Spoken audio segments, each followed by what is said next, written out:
Hiya. How you doing tonight? All right, as you know, I'm not the kind of a person that reads books. I've said this before many times. I'm not fond of reading, but I have in the past made exceptions, and one of these exceptions was this part of the book that I'm sure you know, called Naked Lunch.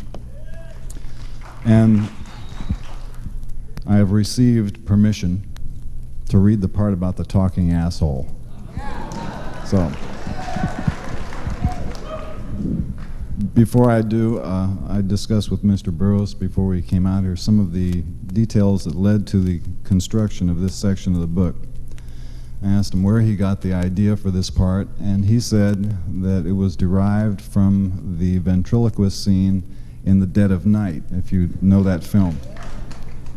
And I had a little bit of trouble following that for a moment there until he made it all very clear to me by saying that it was like when you have a ventriloquist dummy and suddenly the dummy starts talking for you. And so with that introduction, I start on page 132, and it goes like this. Did I ever tell you about the man who taught his asshole to talk? His whole abdomen would move up and down, you dig, farting out the words. It was unlike anything I ever heard. This ass talk had a sort of gut frequency. It hit you right down there like you gotta go. You know when the old colon gives you the elbow and it feels sort of cold inside, and you know all you have to do is turn loose? Well, this talking hit you right down there. A bubbly, thick, stagnant sound. A sound you could smell. This man worked for a carnival, you dig. And to start with, it was like a novelty ventriloquist act. Real funny, too, at first. He had a number he called the Better O. That was a scream, I tell you. I forget most of it, but it was clever, like, "Oh, I say, are you still down there, old thing?" "Nah, I had to go relieve myself." After a while, the ass started talking on its own. He would go in without anything prepared, and his ass would ad-lib and toss the gags back at him every time. Then it developed sort of teeth-like little raspy, incurving hooks and started eating. He thought this was cute at first and built an act around it, but the asshole would eat its way through his pants and start talking on the street, shouting out it wanted equal rights.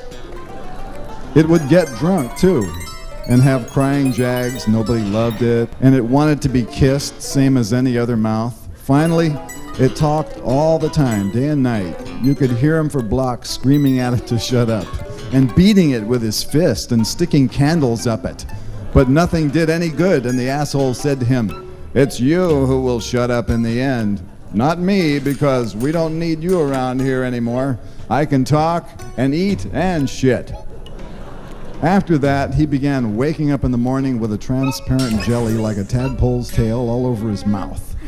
This jelly was what the scientists call UNDT, undifferentiated tissue, which can grow into any kind of flesh on the human body. He would tear it off his mouth, and the pieces would stick to his hands like burning gasoline jelly and grow anywhere on him a glob of it fell. So finally his mouth sealed over, and the whole head would have amputated spontaneous. Did you know there is a condition occurs in parts of Africa and only among Negroes where the little toe amputates spontaneously? Except for the eyes, you dig? That's the one thing the asshole couldn't do was see. It needed the eyes. But nerve connections were blocked and infiltrated and atrophied, so the brain couldn't give orders anymore. It was trapped in the skull, sealed off. For a while, you could see the silent, helpless suffering of the brain behind the eyes. Then finally, the brain must have died because the eyes went out, and there was no more feeling in them than a crab's eye on the end of a stalk.